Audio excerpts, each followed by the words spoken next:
ఈ దేవుడు శ్రమను సహించనులని వాడుకున్నాడు.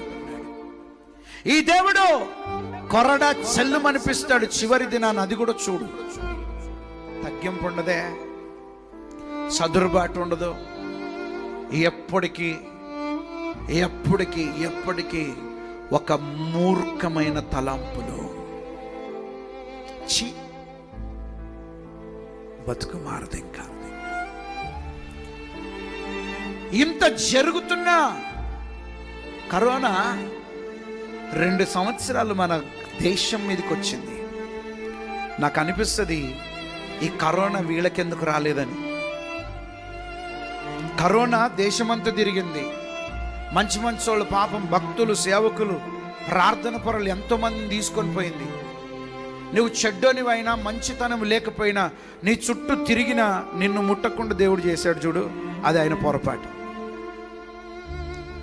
బతికి బట్ట కట్టి ఏం చేస్తున్నావు?